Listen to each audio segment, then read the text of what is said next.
느티나무라는 이름으로 도서관을 만들고 지금까지 도서관에 매달려서 살고 있는 도서관쟁이 아줌마입니다. 반갑습니다.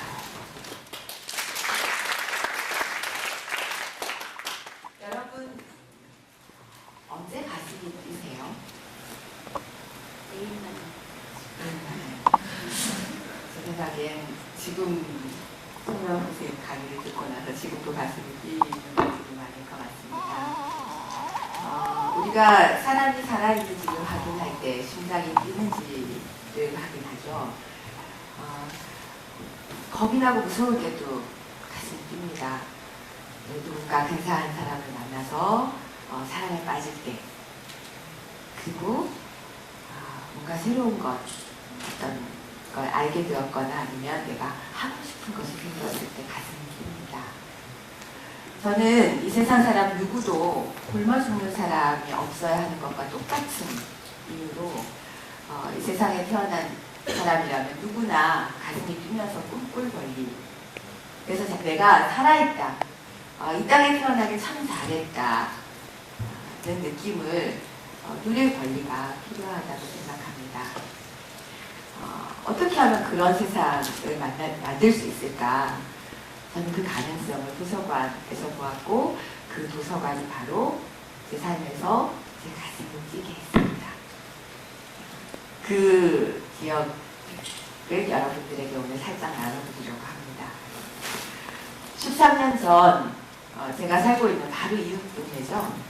경기도 용인시의 수지는 읍이었습니다.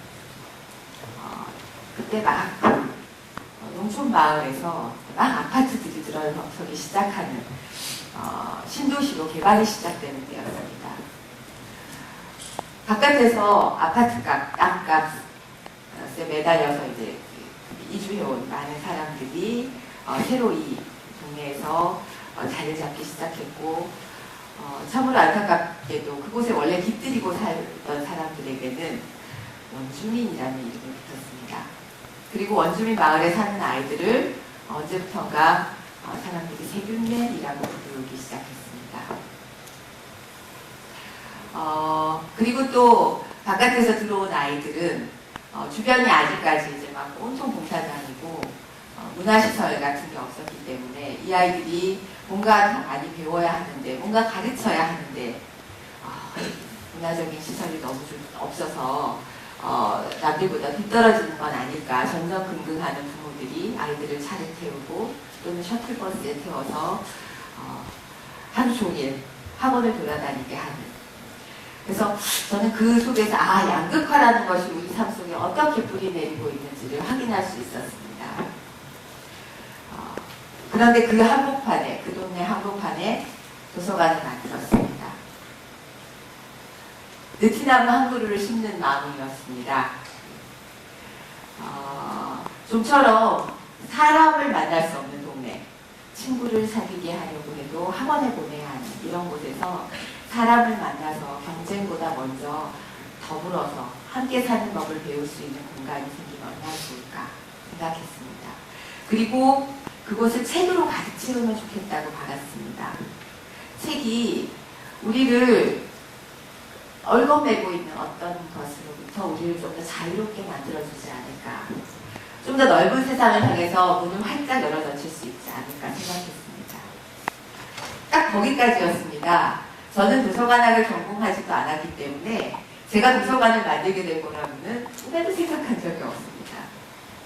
아마 그건 다른 많은 사람들이 도서관 하면 떠올리는 그림이 아마 지금 제가 바라는 그 도서관하고는 달랐기 때문일 겁니다. 여러분, 혹시 도서관 하면 이런 그림이 떠오르지 않으세요? 또는 돈을 내고 책을 빌려주는 도서대여점, 아니면 요즘은 저렇게 온갖 책을 가지고 여러 가지 활동을 하는 프로그램에 대한 요구가 굉장히 많아지고 있죠. 문화센터처럼 도서관을 생각합니다. 그래서 저는 처음에는 도서관이라는 답을 찾지 못했고 그저 느티나무라는 이름, 뒤에 뭐뭐뭐라고 부를지는 결정하지 못한 채 공간을 찾아서 발품을 팔고 다녔습니다.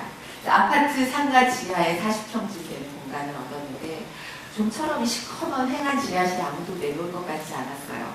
한쪽 구석에 미끄럼틀을 달고 미대생들과 함께 벽화를 그리고 또 그네를 만들어 달고 그리고 그 공간을 책으로 채웠습니다. 그런데 왜 제가 책 하면 자유를 떠올리는지 그 이유를 찾을 수 있는 답을 만났습니다. 저렇게 공간을 만들고 책을 채워 넣는 사이에 만난 것이 바로 유네스코 공공도서관 선언이었습니다. 도서관은 나이, 인종, 성별, 종교, 국적, 언어, 장애, 사회적 신분 그 어떤 것으로도 차별받지 않고 누구든지 지식과 정보와 문화에 접근할 권리 그래서 배우고 알 권리를 누리도록 보장해야 한다. 그것이 도서관의 사명이더라고요. 비로소 도서관의 가치를 만난 거죠. 도서관을 만들면서. 그리고 한 가지 알게 된 게 있습니다. 저는 공공도서관이라고 부르면 그냥 세금을 가지고 공무원들이 운영하는 것이 관공서같이 운영되는 딱딱한 공간이 공공도서관인 줄 알았습니다. 근데 도서관 앞에 붙는 그 두 글자에 어마어마한 뜻이 담겨져 있거든요. 도서관의 역사를 알고 보니 굉장히 긴 역사를 가지고 있었습니다. 얼마나 오래됐냐면요. 고대 사회에도 도서관이 있었는데 심지어 인쇄술은커녕 종이도 만들어지기 전에 점토를 한 장 한 장 구워서 책을 만들었던 시절에도 도서관이 있었습니다. 그 유적이 발견되기도 하거든요. 지금 보시는 사진은 중세 시대 도서관입니다. 여러분, 저 책에 매달려 있는 이렇게 둥그런 줄처럼 보이는 게 보이시나요? 사슬입니다. 혹시나 하셨죠? 저 때의 도서관에는 도서관에 꽂힌 책에 루세트를 끼우고 사슬과 자물쇠를 달아두었다고 합니다. 그래서 저 책의 자유는 사슬의 길이만큼이었던 거죠. 저런 도서관은 누가 들어갈 수 있었을까요? 그 시대, 그 사회의 아주 소수의 지배층. 도서관이 저런 곳이었더라고요. 그럼 20세기 들어서는 얼마나 달라졌을까요? 전 세계적으로 굉장히 많은 도서관을 기부한 아주 대표적인 인물이 카네기입니다.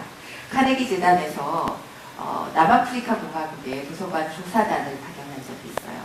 그 사람들이 가보았더니 거기 이미 200개가 넘는 도서관이 있더랍니다.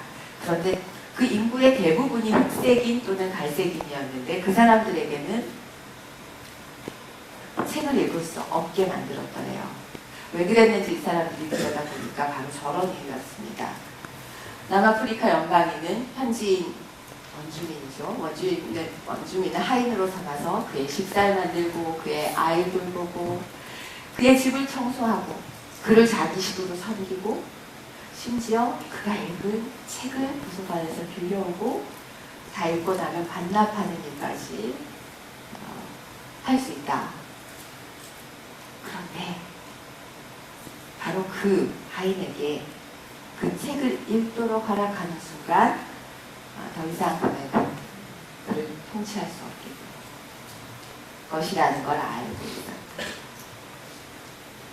남아프리카뿐만이 아닙니다. 역사적으로 굉장히 많은 지배자들은 책이라는 것이 우리에게 통제할 수 없는 정신적인 성장을 일으킨다는 걸 알고 있었던가 봅니다. 그래서 역사적으로 수많은 도서관들이 불태워지고 파괴되어 왔습니다. 재미있는 건 한쪽으로는 도서관을 만들었어요. 혹시 이런 사진을 어디서 보셨는지 모르겠는데요. 우리나라에 처음으로 세워졌던 근대적인 도서관입니다. 국립도서관이었어요. 누가 만들었을까요?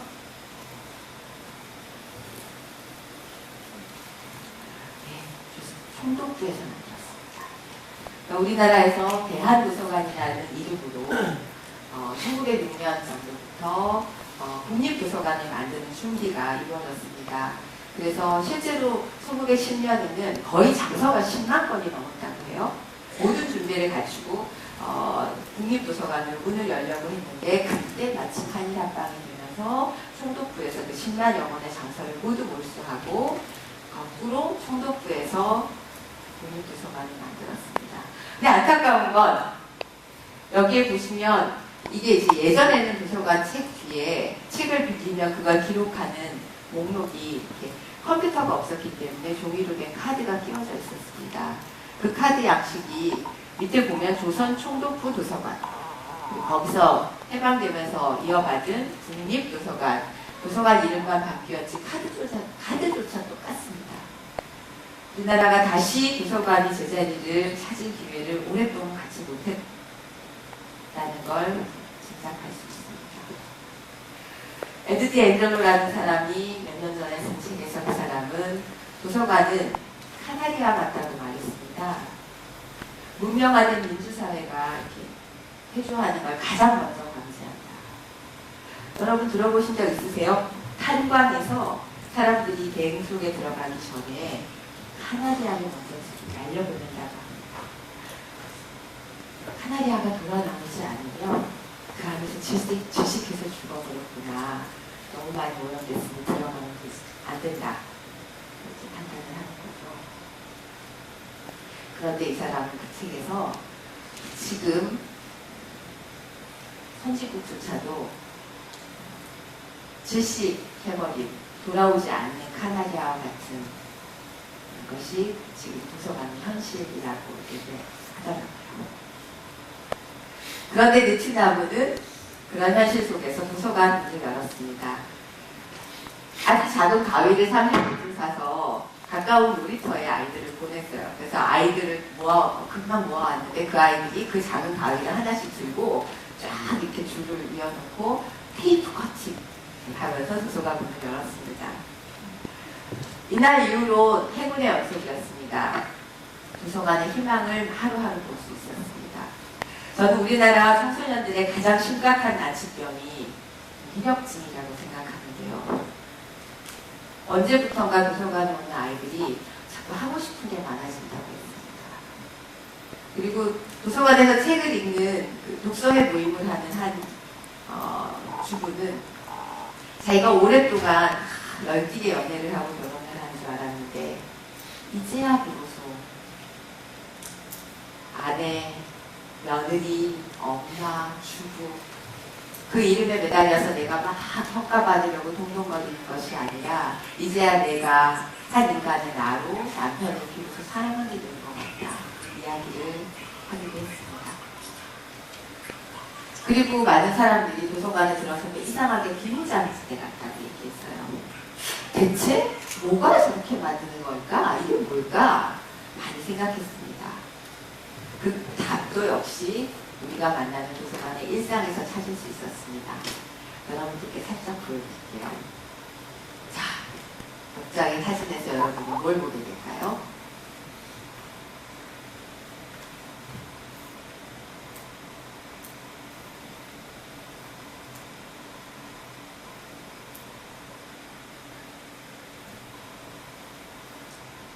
발바닥과 신발을 보셨죠? 엉덩이. 뭘 보셨나요? 혹시 이걸 보셨나요?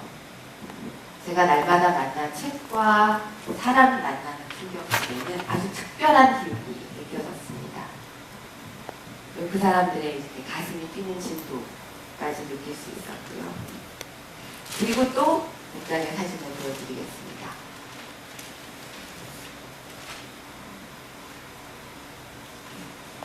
이곳에 와 있는 친구들의 사진이 있네요.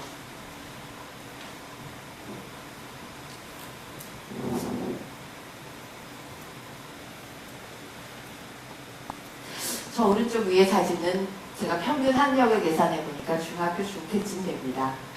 박사학위를 받고 대학에서 강의를 하는 분도 있고 초등학교만 졸업하고 여전히 지금 한 8년째 법정고시를 통과하지 못하는 친구도 있습니다.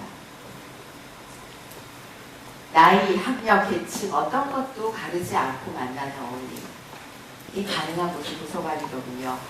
그리고 어떤 기획된 프로그램이 있지 않고 그냥 아주 우연한, 거의 사소해 보일 만큼 우연한 일상 속에 만나 그 의도되지 않은 어울림 속에서 굉장히 풍성한 걸 배울 수 있었습니다. 그래서 저는 도서관이 굉장히 아주 중요한 미덕이 느슨함, 그리고 서로 경쟁하고 평가하고 가르치려고 드는 게 아닌 북도주이라고 생각합니다. 팔리어로 아누깐바라는 말과 메타카루나라는 말이 있습니다. 아누깐바라는 뜻은 함께 흔들리다 라는 말이라고 합니다. 누군가를 막 마음을 다해서 도와주고 아니면 돌보고 가르치려고 드는 것이 아니라 그 함께 흔들리는, 함께 성장의 드라마를 그려가는, 함께 실패하고 함께 고민하고 그러면서 다시 또 같이 가슴이 뛰는 그런 관계의 가능성을 도서관에서 보았습니다. 그런 배움 속에서는 굉장히 빛나는 보물을 얻을 수 있었는데요. 제가 좋아하는 작품입니다. 전맹인, 눈을 볼 수 없는 시각장애 아이가 만든 건데 뭐 같아 보이세요? 천사 같아 보이시죠? 아이가 저걸 만들면서 한 말이 저기 적혀 있습니다. 팔을 만들려다가 실패해서 날개가 되었어요. 실패는 항상 나쁜 것만은 아닌 것 같아요. 꿈을 꾸는 사람들의 한 가지 특징을 알게 되었습니다. 실패에 너그러워지거든요. 저런 멋진 상상력을 낳을 수 있는 실패, 그걸 할 수 있기 위해서 저희는 가르치거나 평가하거나 경쟁하지 않고 스스로 배우고 서로에게 배우는, 함께 배우는 그런 배움의 패러다임을 함께 만들어가는 것 합니다. 그리고 도서관에 오는 많은 사람들이, 지역의 온갖 단체들이 와서 세미나, 회원 모임, 토론회, 아니면 그저 함께 만나는 장을 열고 그 모든 기록들이 도서관에 자료로 쌓이고 또 다른 모임을 만들어내고 그 속에서 저희는 지역에 잠재되어 있는 상상력을 만날 수 있었습니다. 세계적으로 유명한 브라질에 있는 꾸리치바라는 시에 시장이 이런 말을 했어요. 보다 나은 도시의 대한 꿈은 언제나 더 좋은 데 머릿속에 있다. 그 꿈이 겉으로 드러나서 함께 나뉘어지고 더 크게 자라게 하는 것이 도서관이고, 그래서 저희는 도서관에 저런 기적 같은 변화들이 일어날 수 있는 이유를 확인할 수 있었습니다. 책의 힘, 그리고 책 읽는 사람들의 힘, 그리고 커뮤니티의 힘, 아까 말한 도서관의 철학, 공공성의 힘. 그래서 도서관은 가르치지 않지만 어찌 보면 가르치지 않아서 더 큰 배움터이고요. 토론, 참여, 우정을 나눌 수 있는 커뮤니티 공간이고, 어찌 보면 이 시대의 공공성의 마지막 보루가 아닐까 생각합니다. 이게 뭔지 또 한번 맞춰보시겠어요?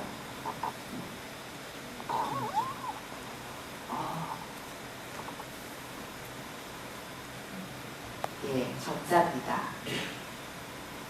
한글로 꿈이라는 말입니다. 저희는 점자를 그림책에도 입힙니다. 왜 그림책에 점자를 입힐까요? 그림을 볼 수도 없는데. 저 그림책은 시각장애인인 부모가 정한인으로 태어난 아이를 안고 책을 읽어줄 수 있도록 만드는 겁니다. 그래서 저희 도서관에서는 시각장애인을 그냥 책을 읽어줘야 하는 봉사 대상, 수혜 대상으로 보는 것이 아니라 시각장애인이 정한인에게 책을 읽어주는 자원활동을 하기도 합니다. 바로 이렇게 불을 다 꺼놓고 슬라이드로 그림책을 읽어줄 때가 있거든요. 불을 다 껐을 때 책을 읽을 수 있는 사람? 실학자입니다. 저희가 이런 것에 상징적인 의미를 부여하려는 이유는 일방적으로 누군가는 가르치고 누군가는 배우고 또 누군가는 돌보고 누군가는 양육당하고 누군가는 자선을 베풀고 누군가는 수혜자가 되는 그런 관계가 아니라 함께 정말 대등하게 함께 친구로 만날 수 있는 관계, 가정에서든 학교에서든 이웃들 하거든 그런 관계에 대한 바람 때문이었습니다. 그래서 저희는 이제 장애인 휠체어를 놓아줘도 저게 장애인 전용이 아닙니다. 아무나 몸이 불편하면 탈 수 있고 이주민들이 와서 그 나라 문화를 소개하는 자원활동을 합니다. 그래서 저희는 이용자를 왕처럼 모시지 않는다라는 걸 서비스 혼자에서 선언을 하고 있고요. 이렇게 많은 사람들이 자원활동을 합니다. 마지막으로 저런 도서관 문화가 확산되길 바라는 이유. 그건 도서관에 멋진 공간을 만들고 훌륭한 서비스를 해서 도서관 문화가 만들어지는 게 아니고 우리가 함께 일상 속에서 살아내야 한다는 걸 확인했기 때문이고요. 그래서 배움과 관계의 패러다임을 바뀌기에는 책 읽는 사람들의 표정이나 언어나 몸짓에서 뿜어나오는 그 기운이 이 세상을 좀 더 낫게 만들기 바라면서 도서관 운동을 펼치고 있습니다. 바로 저런 마음이요. 근데 그렇게 13년 동안 그렇게 책을 건네왔는데 책을 건네는 일이 어떤 의미를 갖는지를 알려준 제게 스승 역할을 한 한 아이가 있습니다. 이제 청년이 되었는데요. 그 청년이 어느 날 밤에 전화를 해서 엉엉 울었던 적이 있어요. 무슨 일이냐고 깜짝 놀라서 물었더니 내가 암이래 라고 얘기하거든요. 너무 놀랐는데 나중에 알고 보니 그 친구가 주유소에서 일을 하고 있는데요. 손님 한 사람이 와서 약을 때리더래요. 그러면서 이제 퍼부는 말이 너희 같은 놈들 때문에 세상이 이 지경이야. 넌 사회의 암이야. 라고 얘기했답니다. 어떤 이유로 그 사람이 이렇게 화가 났는지는 잘 모르겠어요. 근데 아마도 그 친구가 온 몸이 손끝까지도 다 문신이고 머리나 표정이나 이런 것에서 흔히 이야기하는 문제야라는 게 한눈에 보였기 때문에 사람들이 아마 좀 함부로게 해도 된다고 생각했던 거 아닐까 싶습니다. 그런데 그 아이가, 아니 그 청년이 언젠가 도서관에서 그런 얘기를 했습니다. 참 나 아무리 생각해도 진짜 이상한 도서관이야. 왜? 그랬더니 어떻게 아무리 그래도 나한테 책을 주냐? 라고 했어요. 그때 저는 온몸이 전기가 오르는 것 같았습니다. 그때 알았어요. 책을 건넨다는 건 존엄함에 대한 이야기입니다. 사람이 가르치려고 드는 것이 아니라 그 사람이 지금 어떤 모습이든 앞으로 배우고 변화하고 성장하고 꿈을 꿀 수 있을 거라는 믿음 그리고 응원이라는 걸 알게 됐습니다. 그러니까 저는 참 행복한 일을 하고 있는 거죠. 근데 그게 단지 도서관 안에서만 이루어지는 건 아닐 거라고 생각합니다. 여러분들 가까운 사람에게 가족 아니면 친구 누군가 여러분들이 생각하기에 정말 용기가 필요한 누군가를 떠올려서 오늘 내일 책을 한번 건네주시거나 아니면 읽어주면 어떨까 생각합니다. 그리고 무엇보다 여러분 자신에게 저는 저에게 그렇게 우리가 우리의 꿈에게 말을 건넬 수 있으면 좋겠습니다. 어쩌면 도서관은 누군가의 꿈이 다른 누군가의 꿈에 넌지시 말을 건네고 두드리는 그런 곳 아닐까 생각합니다. 오늘 도서관을 만나서 도서관을 배워온 저의 성장기가 여러분들의 꿈도 살짝 두드리길 바랍니다.